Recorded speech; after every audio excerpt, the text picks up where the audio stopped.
Assalamualaikum warahmatullahi wabarakatuh. Perkenalkan, nama saya Siti Nurjana, NIM 192111036. Kelas 4B Hukum Ekonomi Syariah. Di sini saya akan menjelaskan tentang pembahasan mengenai pengawasan keuangan pemerintahan. Seperti yang kita ketahui, pemerintahan merupakan pelaksanaan anggaran negara dan secara otomatis akan menentukan arah dan kebijakan keuangan negara dengan kontrol dari DPR. Juga kebijakan yang dikeluarkan oleh pemerintahan nantinya akan digunakan oleh pelaksanaan itu sendiri, yaitu departemen-departemen serta lembaga negara. Oleh karena itu, untuk mengawasi jalannya pemakaian keuangan negara, dibutuhkanlah yang namanya pengawasan keuangan negara. Pengawasan keuangan negara adalah segala kegiatan untuk menjamin agar pengumpulan penerimaan negara dan penyaluran pengeluaran negara tidak menyimpang dari rencana yang telah dilaksanakan di dalam anggaran. Tujuan pengawasan keuangan negara: 1. Untuk menjaga agar anggaran yang disusun benar-benar dapat dijalankan. 2. Untuk menjaga agar kegiatan pengumpulan penerimaan dan pembelanjaan pengeluaran negara sesuai dengan anggaran yang telah digariskan. 3. Untuk menjaga agar pelaksanaan APBN benar-benar dapat dipertanggungjawabkan.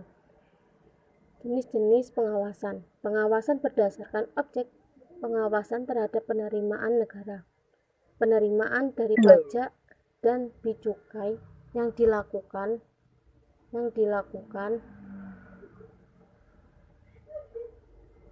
oleh kantor inspeksi bi dan cukai. Penerimaan dari bukan pajak dilakukan oleh KPKN. Pengawasan terhadap pengeluaran negara. Prinsip-prinsip yang dipakai dalam pelaksanaan pengeluaran negara adalah Westminster pengawasan yang menetapkan pada aspek kesesuaian antara praktek dan pelaksanaan APBN dengan peraturan-peraturan perundang-undang yang berlaku. Limited pengawasan yang menekankan dari segi legalitas praktek APBN,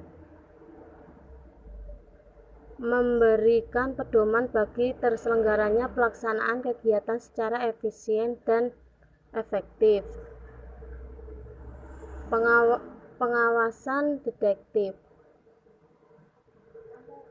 Pengawasan detektif adalah suatu bentuk pengawasan yang dilakukan dengan meneliti dan mengevaluasi dokumen-dokumen laporan pertanggungjawaban bendaharawan. Berdasarkan cara melakukan pengawasan detektif dibedakan menjadi dua, yaitu pengawasan dari jauh.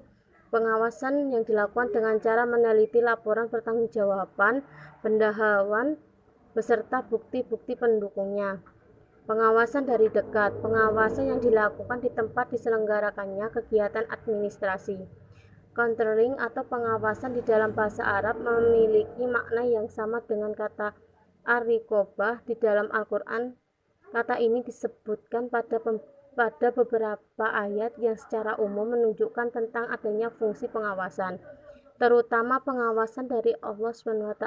Ayat-ayat tersebut diantaranya Quran Surat An-Nisa yang artinya, hai sekalian manusia, bertakwalah kepada Tuhanmu yang telah menciptakan kamu dari seorang diri, dan daripadanya Allah menciptakan istrinya, dan daripada kedua Allah memperkembangbiakkan laki-laki dan perempuan yang banyak.